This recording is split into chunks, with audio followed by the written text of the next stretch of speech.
Sahabat-sahabat, baru-baru ni sahabat kita Nur Syazwani ada menyebutkan tentang isu yang sedang viral di beberapa platform media sosial. Antaranya ialah isu mat tudung. Saya bila disebut mat tudung, ia agak familiar pada diri saya sebab saya pernah dengar dan pernah tahu tentang isu ini beberapa tahun yang lepas. Mungkin 3 atau 4 tahun yang lepas. Yang mana filem mat tudung ataupun cerita Mat Tudung ini pernah ditayangkan sebelum ini dan mendapat kecaman hebat daripada pelbagai pihak termasuk daripada agamawan dan juga jabatan-jabatan agama. Cuma masalah dia ialah bila Nur Syazwani sahabat kita menyebutkan tentang hal itu bahawa filem Mat Tudung kembali akan ditayangkan, saya tak pasti berapakah bilakah tarikhnya tapi cumanya akan ditayangkan, nanti kita akan tengok trailer. Kita rasa pelik juga pasal apa filem seperti ini masih lagi akan ditayangkan. Jom kita tengok dulu video trailer untuk filem Mat Tudung ini dan kita tengoklah apa yang berlaku sebenarnya. Bulan depan Okey, bulan depan. Cantik.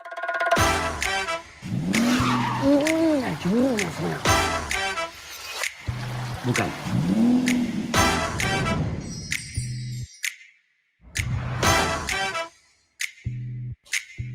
Inilah.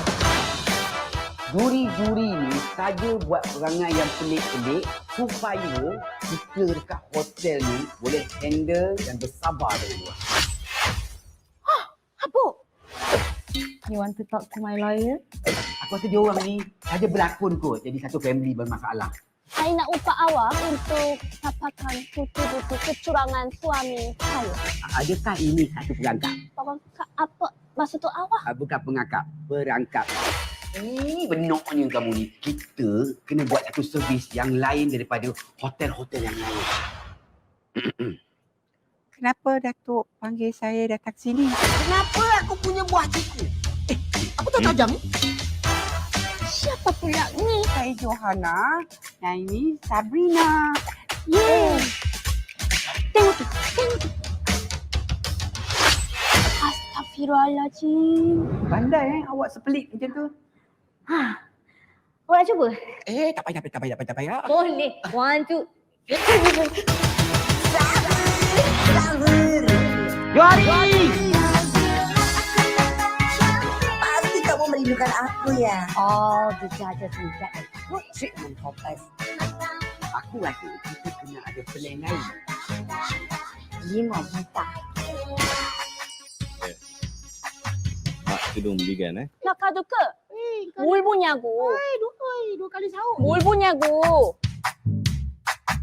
3 Ogos. Okey baik, sahabat-sahabat, kita dah tonton filem berkenaan dan ada sahabat-sahabat yang nak naik bersama dengan saya pada malam ni, nak sembang-sembang. Isu ni boleh naik Tapi sebelum tu kita sebut sikitlah beberapa perkara yang mungkin penting untuk dibincangkan pada malam ni ataupun disebutkan tentang isu ni pada malam ni. Pertama, saya tengok dia bukan pondan Dia bukan cerita ni tentang orang pondan, tetapi cerita dia tentang tak tahulah, kita tak tengok cerita tu full, kita tak tahu cerita tu macam mana, tapi dalam trailer tu seolah-olah menunjukkan bahawa Fiz Fairuz dan juga Aceh ni dia berlakon dengan watak orang perempuan. Dia berlakon jadi orang perempuan lah dengan watak Johanna dan juga Sabrina.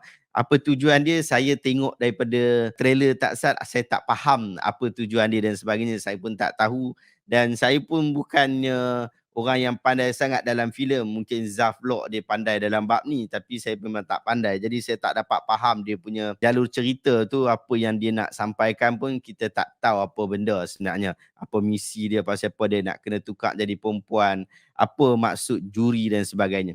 Tetapi yang jadi trigger kita adalah apabila berlakunya pemakaian yang kita lihat ada percampuran pakaian di antara lelaki dan perempuan.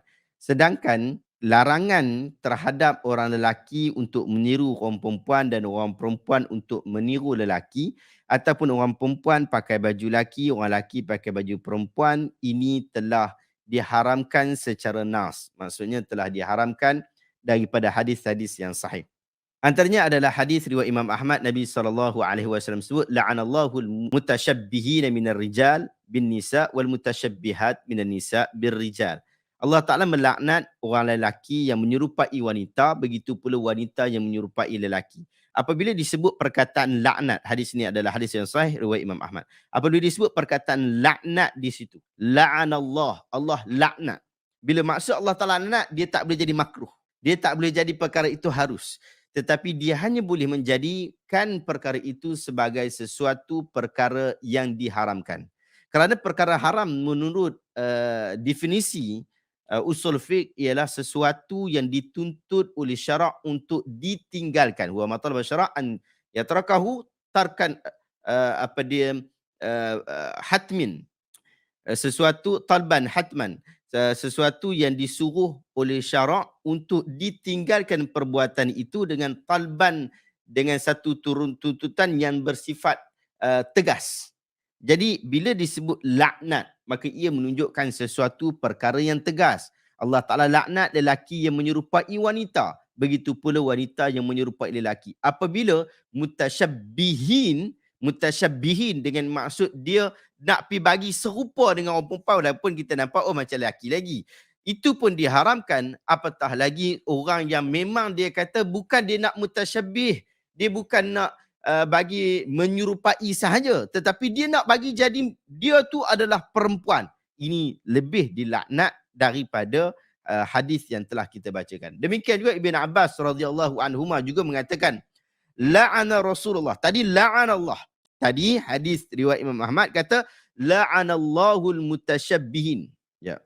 Tadi hadis riwayat hadis yang disebutkan riwayat Imam Ahmad la'anallahul mutasyabbihin minar rijal bin nisa wal mutasyabbihat minan nisa bir rijal.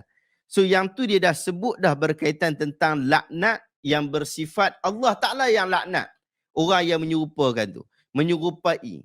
Tetapi kemudian hadis yang seterusnya, hadis riwayat Imam Bukhari, la'ana Rasulullah sallallahu alaihi wasallam al-mutasyabbihin minar rijal bin nisa wal mutasyabbihat minan nisa bir rijal. Nabi sallallahu alaihi wasallam pun laknat kepada orang yang menyerupai lelaki menyerupai perempuan, perempuan yang menyerupai lelaki. Dia secara khusus Nabi SAW melarang perbuatan seperti ini. Bahkan bukan sekadar perbuatan sahaja, lenggang-lengguk pun diharamkan, tetapi dengan pakaian. Disebutkan dalam hadis yang sahih juga, Nabi SAW sebut, dikatakan bahawa Nabi SAW menyatakan hal ini, anna Rasulullah SAW la'ana rajula yalbasu lubsatal mar'ah wal mar'ata talbasu lubsatal rajul. Rasulullah SAW melaknat orang lelaki dia pakai pakaian orang perempuan. Orang perempuan pakai pakaian orang lelaki. Apa maksud pakaian itu? Pakaian yang dikhususkan kepada orang perempuan. Kalau kata pakai t-shirt yang orang lelaki dan perempuan boleh pakai, disebut apa? Unisex. Kalau dia sekadar pakai pakaian yang semua orang boleh pakai, tidak menjadi masalah. Tetapi ini dia dah pakai satu pakaian yang mana pakaian itu memang orang perempuan pakai. Siap pakai tudung. Syazwani kata, siap pakai makeup lagi. Makeup yang komplit.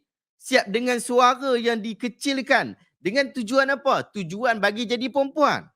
Apabila mutasyabbihin menyerupai pun salah, maka bila dia nak jadi perempuan sungguh-sungguh dengan kepelbagaian sifat, maka itu juga lebih diharamkan. Jadi itu adalah perkara yang penting untuk kita perhatikan. Jadi daripada hadis ini menunjukkan bahawa kita perlu berhati-hati dalam bab ni. Dalam kitab Al-Kabair wa Tabyin Maharim disebutkan bahawa mutasyabbihin ini dalam keadaan orang seperti ini, ia termasuk dalam keadaan dosa-dosa besar. Dia bukan dosa-dosa kecil. Walaupun alasan nak berlakon lah, nak berlakon. Tak boleh sebab ia dilarang oleh agama dengan larangan yang tegas. Dengan maksud benda tu haram. Contoh nak berlakon makan babi. Babi ada, tapi dengan alasan nak berlakon saja, so makan babi. Boleh? Tak boleh. Hang berlakon jadi orang Kristian dengan maksud hang buat amalan-amalan yang bersifat Kristian, orang Kristian lah. Hang pergi sembah ataupun hang pergi buat amalan bacaan doa-doa orang Kristian dan seumpama dengannya. Tidak dibenarkan kerana ia bersifat perkara haram. Berlakon tidak masalah, tetapi lakonan itu perlu dilihat sebab hukum asal bagi berlakon ini adalah harus. Maksud tak ada masalah pun. Hang nak berlakon ke, tak nak berlakon ke, ikut suka hang. Tapi bila ia melibatkan perkara-perkara yang melibatkan wajib, maka ada isu wajib. Bila ia melibatkan perkara yang haram, maka ia dihalang dan tidak dibolehkan. Awak, walaupun awak tahu ada permintaan daripada orang untuk cerita-cerita seperti itu. Cerita-cerita lakonan yang bersifat apa dia kata? Yang bersifat pendedaran ataupun sifat lemah lembut tali kecapi ni. Kalau kita, walaupun kita tahu ada permintaan berkenaan, permintaan kepada cerita-cerita seperti itu. Tetapi, kita bukan sekadar untuk nak mencari habuan dunia semata-mata. Kita juga perlu melihat adakah ia bertepatan dengan agama. Sekiranya ia tidak bertepatan dengan agama, jangan dipilih untuk isu itu. Apatah lagi, seperti mana yang disebutkan oleh Muhammad Anas Tirmizi. Dia kata unsur pelangi ni sejak 10 tahun kebelakang ini macam dah dinormalisasikan dalam dunia hiburan di Malaysia. Kalau kat overseas tu tak heranlah sebab gelombang pelangi itu dah mula popular sejak era 70-an. Ya, saya setuju. Dia boleh membawa kepada kita, merosakkan masyarakat kita, merosakkan generasi kita masa akan datang. Bukan masa akan datang saja, tetapi dia cuba merosakkan pada hari ini. Sekiranya orang tak suka kepada apa yang dilakukan oleh Muhammad Sajjad, tetapi hari ini apa yang dilakukan, apa yang diluluskan oleh lembaga LPF, Lembaga Penafisan Filem ini adalah sesuatu perkara yang perlu diperhatikan. Sahabat-sahabat yang berminat untuk bersembang tentang isu ni, anda boleh naik ke kotak dan insya-Allah kita boleh sembang bersama-sama insya-Allah. Khairil. Assalamualaikum Ustaz. Assalamualaikum warahmatullahi Jadi wabarakatuh. lah ini sekadar yang saya punya promo video tu pun first time lah tadi Ustaz tunjuk tu. Jadi saya tak nak pergi jauh sangat ke pelangi apa semua. Dia sekarang ni seni versus hukum syarak. Saya ingat macam kata-kata Abang Sabri perkampungan sunnah tu. Alasan mereka adalah kerana mereka tidak dapat menggambarkan situasi sebenarnya kalau berlakon suami isteri. Kalau tak pegang, bukan suami isteri lah. Kan? Tapi mereka menggunakan alasan tu untuk, tapi pada pendapat saya, panduan dan hukum halangan tu, dia sebenarnya membuka ruang kepada pencipta seni ni untuk menjadi lebih kreatif. Ya, saya setuju yang ni. Saya setuju dengan pandangan. Kalau mereka tak boleh nak buat sesuatu yang berlandaskan hukum adat, hukum agama, dia tak cukup kreatif. Kenapa nak menyalahkan garis panduan yang kita ada? Itu saja. Lepas tu, pada pandangan saya, kan macam kebiasaan pembikin filem ni adalah untuk mencalah. Kalau kita tengok percentage, yang golongan pelangi ni sangat kecil sangat di Malaysia. Jadi, soalan yang kita tanya, siapa yang nak ditujukan ni? Jadi, adakah masih lagi ramai yang menganggap perkara-perkara? Jadi, tugas kepada macam asatiza, ilmuwan dan juga pejuang-pejuang seni jugalah untuk mendidik masyarakat supaya kita dahagakan mungkin jenaka yang bentuk kritikan sosial, kritikan politik menjadi lebih matang. Dan yang awal tadi itu sangat menarik isu berkaitan tentang orang seni di antara versus. Sebenarnya dia tak ada versus pun. Sebab isu dia adalah bila awak adalah orang seni, ia berkaitan tentang bagaimana awak menggunakan kreatif di dalam menampilkan sesuatu yang mungkin orang anggap ia sebagai satu mustahil. Jadi dengan kesenian awak itu, dengan jiwa kesenian awak itu, awak akan berfikir bagaimana cara dia. Macam contoh tadi kita kata tadi kan, macam mana situasi suami isteri. Kalau tak pegang tangan, tak nampaklah suami isteri. Ya, awak kata okey, itu satu idea yang bagus. Tetapi bagaimana ada satu lagi masalah, iaitu seorang lelaki tidak boleh seorang perempuan yang bukan mahram dia. Jadi kita kata okey, hukum dia ada dekat situ. Jadi macam mana kita nak selesaikan masalah tu? Banyak cara. Orang seni pandai dah bab ni. Cuma dia orang nak ataupun tak nak saja. Begitu. Baru ni ada filem Imaginur, lebih kurang macam tu, tak tengok. Tapi bukan tak tengok, saya memang tak tengok filem tu. Saya pun tengok trailer saja dan saya melalui dia punya panas yang berlaku. Imaginur ni antara Beto Kusyari dengan perempuan tu nama apa tah? Daniel apa? Perempuan tu lah kan? Daniel apa saya tak tahu. Tapi cuma Beto Kusyari lah pelakon utama dia kan. Jadi bila Diana kan. Jadi Beto Kusyari. Daniel. Beto Kusyari dalam dia punya poster tu gambar dia orang pegang tangan.